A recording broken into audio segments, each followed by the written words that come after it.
family? It's the flower that blooms in any season. Your girl, Miss T. I hope y'all doing good out there.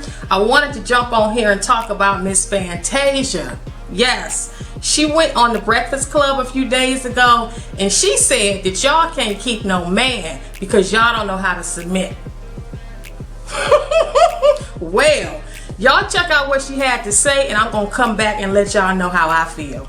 I salute that. Yeah, everyone. Because we need more of that. You know what I mean? We need more men to stand up and lead the way. Most women are trying to be the leader. That's why you can't find a man. You can't be the king in the house. Fall back and be the queen and let your man lead the way. So I salute you for that. What does that mean? You can't be a leader? Because a lot of women look at it like, no, I could lead in my household. I could do this in my household. What does that mean? That's not how it's supposed to be, and that's why we bump heads. And I feel like it's a generational thing. And we can go real deep on that, and I don't need to start that, but it's a generational curse. And how society have placed our men.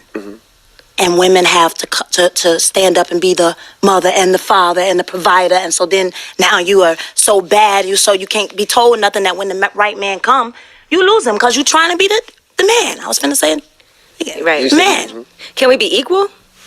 Oh, of course. Well, see, at the end of the day, I'm the neck, my man's the head. So he can't make any moves without his wife. You know what I mean? It all works together. But you can't be the head of the house. You got to let the man be the head of the house. But it's a generational thing, and it's what we've been taught.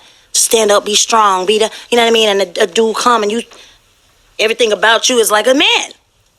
Sometimes we have no choice, though. But that's what I was saying. It's right. a generational thing, and it's what society has. They do that on purpose. So you think women have to fall back a little for their man? Is that what you think?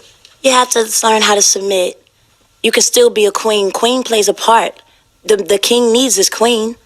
It's certain things that he can't see that we see. Some people will say the queen is the most valuable piece on the board. Come on, anybody play chess? It is, yeah. Okay, my husband's teaching me how to play chess.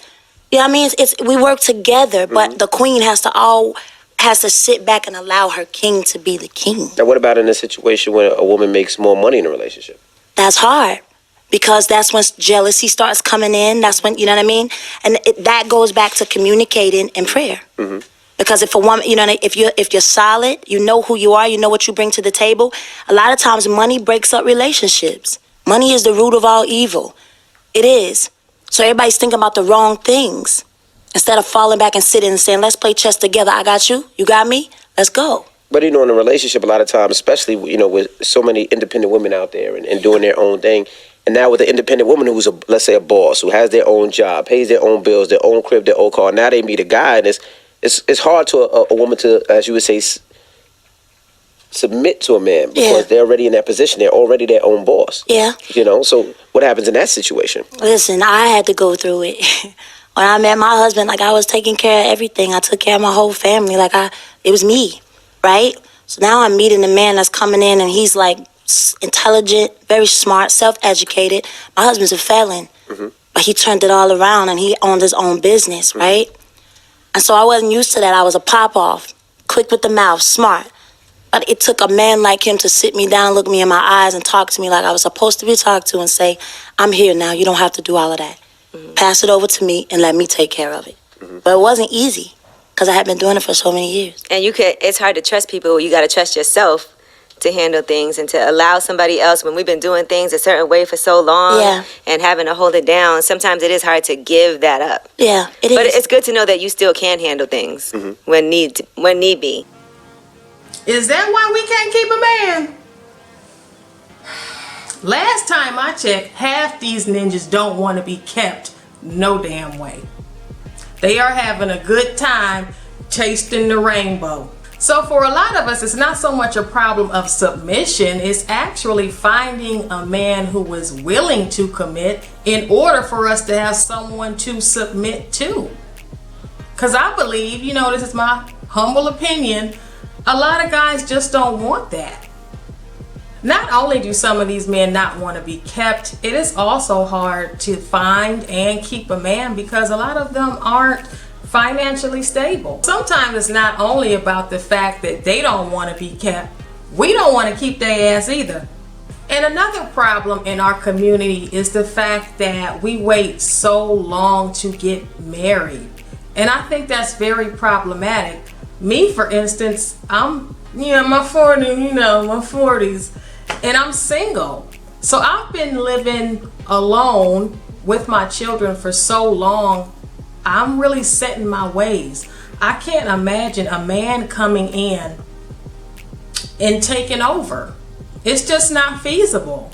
So I don't know, if we want things to change, it's like our community has to change. Another thing that I find problematic is the fact that a lot of these submission ideals come from antiquated ideas from the Bible.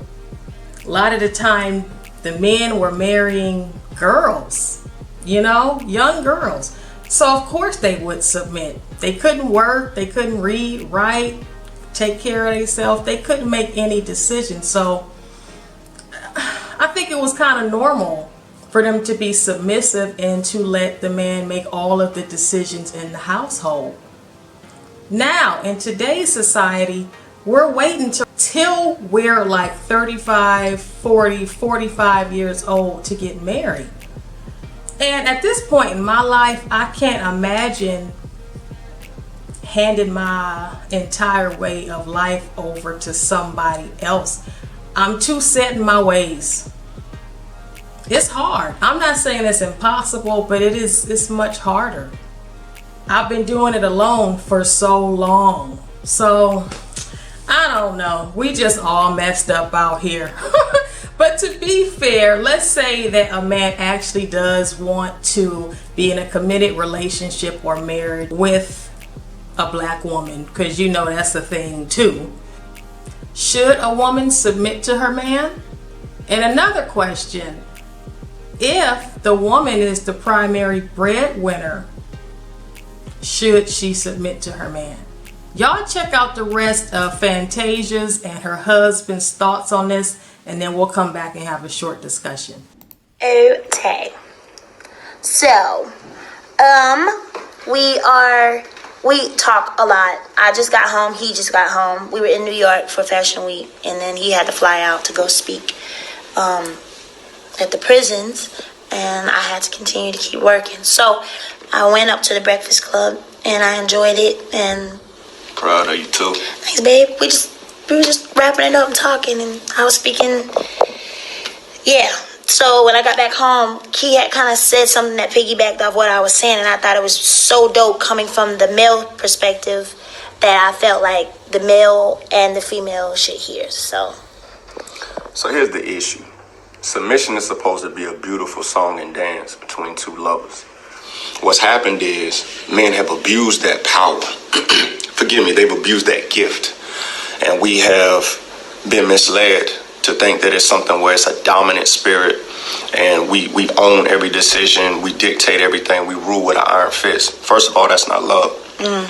What happens is, in my marriage, let me not speak for everybody, my marriage, I submit daily to the Most High.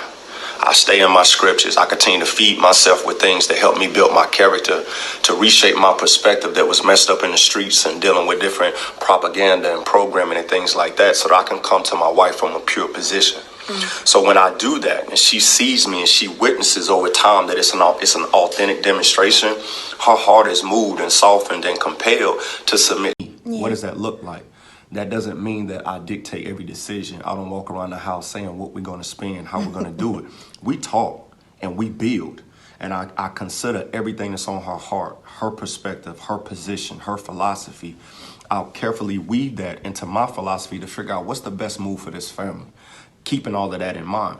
Now, the moment I start to step outside of righteousness and I start to move from a place of emotion instead of analytics, she has every right to snatch that back, because submission is a gift.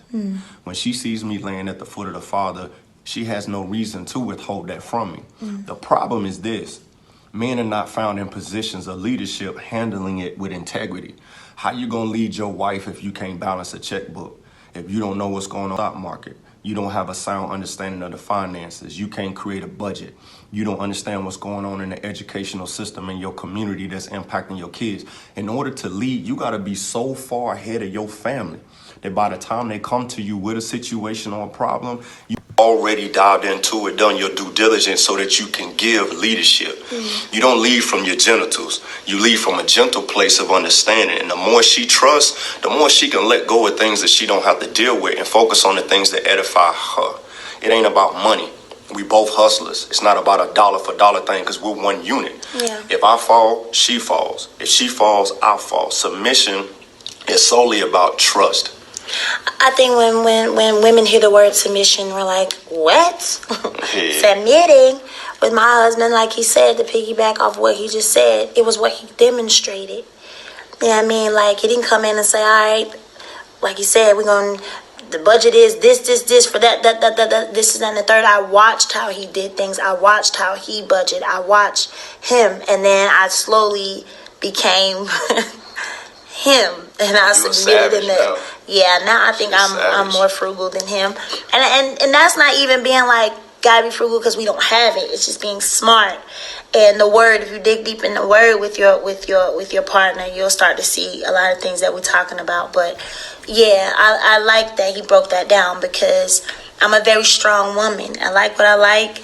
I'm very strong. But when it comes to allowing him to cover and lead this home, I sit back and allow him to do that, and it makes me better. Wow, that like. Lead by example. Yeah. You know what I'm saying? If you want your wife to be humble, walk in humility. If you want your wife to forgive you, be quick to forgive.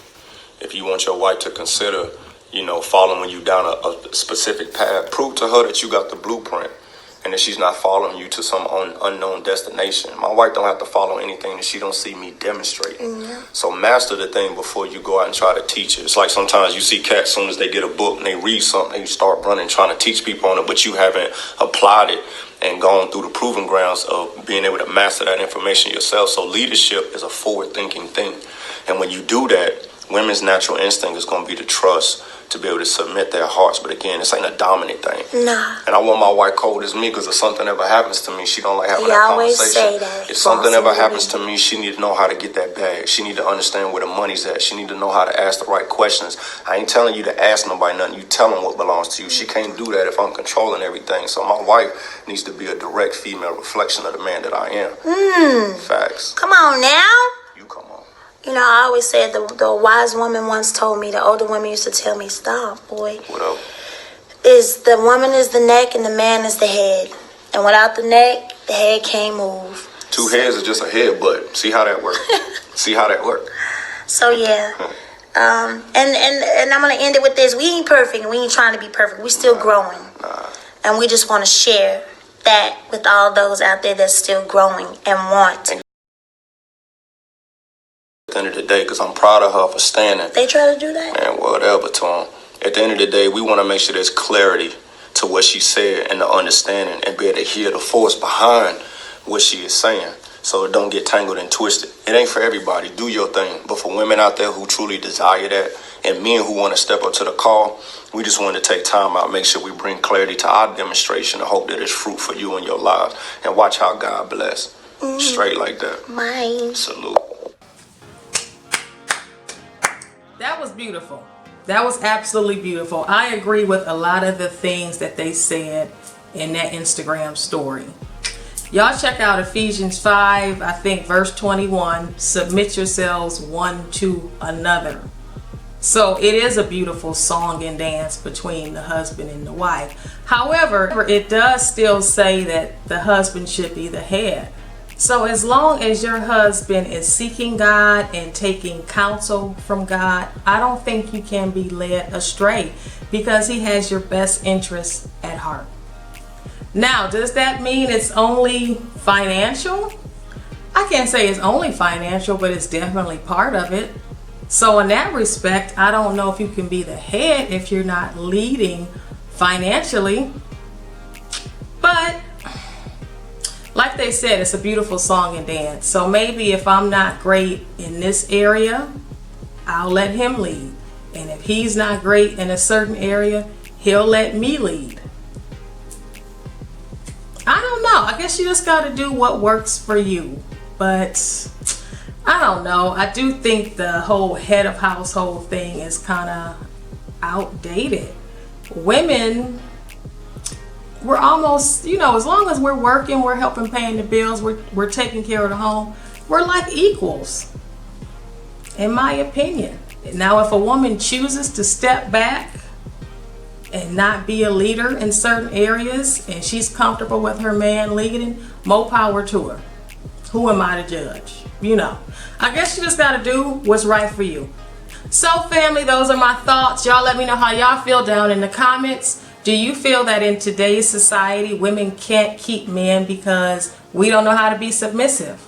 And if we are in a relationship, should we be submissive to someone who is not the primary breadwinner? Y'all let me know. Make sure you like this video, subscribe, and hit that notification bell, and I'll see you next time. Peace.